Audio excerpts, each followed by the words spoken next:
Et bonjour à tous, on se retrouve pour une nouvelle vidéo. Alors je suis vraiment très content de la qualité, parce que c'est la première fois sur ma chaîne qu'il y aura une bonne qualité d'image et une bonne qualité de son réunis. Tout simplement parce que j'utilise ma caméra et mon micro en même temps, ce qui n'était jamais arrivé, puisque en stream j'utilisais mon micro et ma webcam, et en vidéo j'utilisais ma caméra et son micro intégré, puisque c'était quand même beaucoup plus compliqué de prendre mon micro et ma caméra, vu qu'il faut aller sur un logiciel de montage et il faut raccorder les deux segments, c'est qui est compliqué. Objectivement, moi je savais pas du tout faire ça. Heureusement, j'ouvre une chaîne de montage que je vous invite d'ailleurs à aller voir et j'apprends les bases, c'est-à-dire que les trucs comme ça, je vais être capable de les faire, ce qui est absolument incroyable. Donc ça c'est la première étape déjà, puisque vous l'aurez compris avec le titre, il se passe des choses là, c'est-à-dire qu'on essaye vraiment d'évoluer. Avant la qualité de contenu en soi, il faut la forme. Bon, beaucoup diront que le fond est plus important, et je suis plutôt d'accord avec cette idée. Mais la forme est extrêmement importante, et avoir une bonne qualité d'image et une bonne qualité de son, c'est quand même un élément essentiel sur YouTube. Vous pourrez pas dire le contraire. Après, il y a quelques éléments qui restent un peu gênants, genre il y a un énorme micro juste en face de ma tête. Comment est-ce qu'on peut se débrouiller pour faire autrement? Si je le mets là par exemple, est-ce que c'est plus gênant? Si je le mets juste devant ma bouche, bon là il s'est décroché, mais c'est des petits problèmes techniques. Bref, il reste pas mal de questions à se poser. Là j'ai carrément un pied pour mon truc, genre vraiment on est en train de... Enfin, c'est de plus en plus quali, quoi. C'est vraiment incroyable. Bon, après, il reste à quand même acheter de la mousse acoustique pour limiter les réverbérations et trucs comme ça, là. Et il faudrait quand même isoler un peu mieux les murs, parce que sinon je vais faire chier les voisins, surtout pendant les streams qui peuvent durer jusqu'à tard le soir. Donc ça, c'est encore des questions qui méritent réflexion. Ensuite, on va bien évidemment parler du fond qui mérite une amélioration. On l'a évoqué dans la dernière vidéo, je pense qu'on va garder le rythme d'une vidéo par jour, voire tous les 2 jours, et une vidéo top quali à peu près une fois par mois. Qu'est-ce que j'appelle une vidéo top quali? Parce que bien évidemment toutes mes vidéos sont merveilleuses, mais c'est une vidéo plus gros budget avec le même monteur pro que pour la vidéo Pokémon, où on essaiera de faire des gros formats qui nécessitent donc un investissement en temps et en argent, vu qu'il faut payer les monteurs, beaucoup plus conséquents, donc qui ne nous permettent pas d'en faire tous les jours. Mais j'ai pas envie de perdre l'aspect communauté de cette chaîne, même si sur les autres chaînes du coup il y aura aussi pas mal de contenu. Donc en soi on sera bien au-delà d'une vidéo par jour si on suit bien mon plan, qui est en fait de se disperser, aussi étonnant que ça puisse paraître.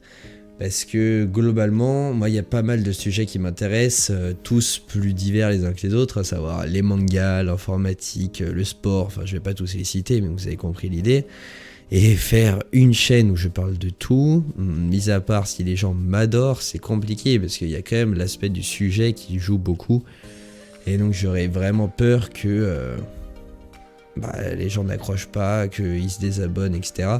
C'est pour ça qu'il y aura une chaîne par sujet, donc même si je pourrais publier moins de vidéos, ça va me permettre de rediriger toujours sur cette chaîne principale.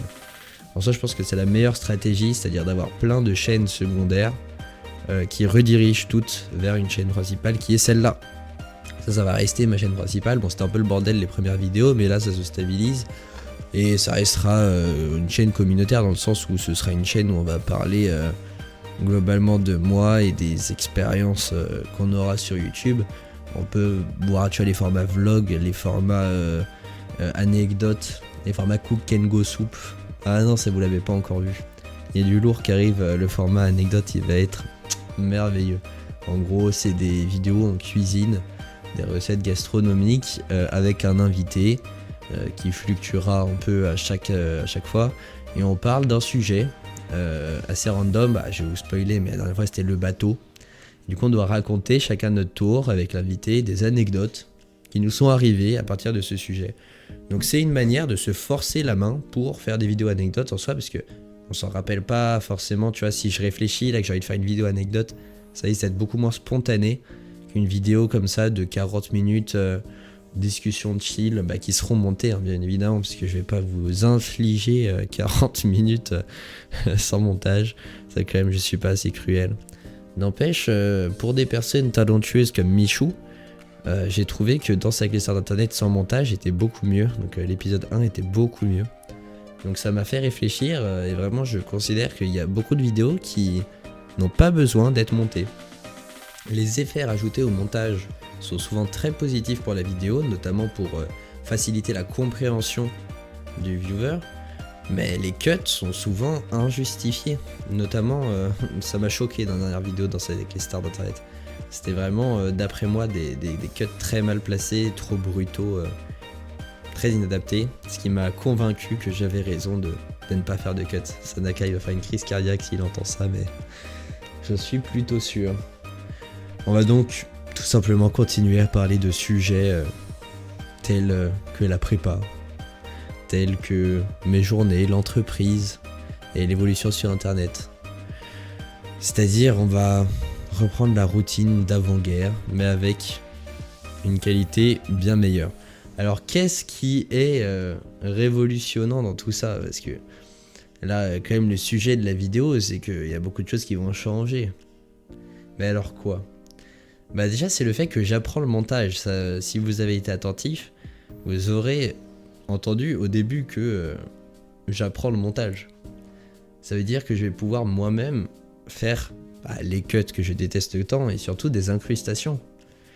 Parce que si je fais des vidéos anecdotes par exemple, en plus si j'ai la chance, là franchement je vous réserve une belle surprise, c'est que je suis en train de tourner avec Sanaka une banque d'images. Ça va probablement me mettre très longtemps à faire, mais c'est-à-dire qu'au lieu d'avoir une image d'illustration où t'as un inconnu qui lit un livre, comme dans les vidéos de Squeezie, tu vois, dans les vidéos horreur, ce serait moi ou Melio 2, Melio 3, Melio 4, tu vois, parce que c'est une Melio team, on s'est fait pour, donc la banque serait commune à tout le monde. Ce serait quelqu'un qu'on connaît qui lit un livre, et ce serait super drôle. Enfin, moi je trouve ça vraiment beaucoup mieux, plutôt qu'utiliser des images libres de droit sur internet qu'on voit et revoit dans toutes les vidéos. Donc là vraiment ce que j'ai envie de créer, c'est un univers Meliodaf où Melio 2 et Melio 3 sont raccrochés, tu vois, mais ils vont quand même prendre plus ou moins leur indépendance parce que chacun aura sa chaîne et sa chaîne personnelle. Mais ce que je veux dire, c'est que si je fais des feats, ce sera très majoritairement avec eux. Et c'est pour ça que ça me semble pertinent de faire la banque d'images avec eux. Mais si vous saviez à quel point c'est difficile de faire ça, c'est-à-dire que... Parce que si c'est des trucs dans la rue ou dans des espaces publics, tu vois, t'as le regard des gens qui se demandent ce que tu fous. Enfin, c'est quand même... personnellement, je m'en fous un peu, mais ça peut quand même sembler dérangeant pour certaines personnes. Très honnêtement, je suis plutôt content. Parce que après, on va dire 1 an, on va simplifier. Les vidéos sont d'une qualité vraiment non comparable.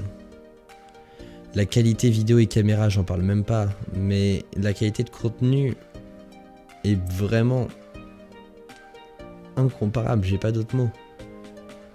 C'est juste que c'est tellement plus fluide. Bon, vous allez me dire, c'est le mauvais moment puisque mes dernières phrases sont toutes saccadées. Après, je vais peut-être essayer de m'entraîner à faire des cuts sur cette vidéo, mais... Regardez les premières vidéos de la chaîne, ça n'a rien à voir. Il y a encore un défaut que j'ai et que je vais essayer de régler, c'est que je traîne et je me répète un peu trop. C'est-à-dire que quand je vais traiter d'un sujet, notamment dans le format réflexion, et c'est un problème que j'ai également en call, et c'est pour ça que ça peut être pertinent d'essayer de le régler sur YouTube, parce que mine de rien, tourner des vidéos YouTube, ça m'aide à gagner en aisance à l'oral, et du coup ça me sert beaucoup pour la prépa, où il y a quand même des épreuves orales non négligeables pour l'ENS, parce que si je réussis les écrits, ce qui est très bien et assez improbable mine de rien, l'oral, ça sera un avantage de fou d'avoir eu ma chaîne YouTube. Parce que par rapport aux gens de ma classe, il y en a beaucoup qui n'ont pas du tout la capacité que j'ai à déblatérer comme ça sur un sujet. Surtout si je fais beaucoup de formats réflexion, où c'est encore mieux, parce que c'est quasiment le format colle, quoi. T'as un sujet, t'as une question, et tu dois thèse, antithèse, synthèse. Je suis désolé, mais c'est vraiment, tu peux pas faire mieux, quoi. C'est un entraînement digne d'un roi. Bref, le temps passe, la qualité s'améliore. À la fois, c'est très encourageant et motivant, à la fois, c'est un peu déprimant de se dire c'est passé si vite. J'avais rien du tout, j'avais 0 abonné, là, en quelques mois, on en a 1500, c'est toujours très peu.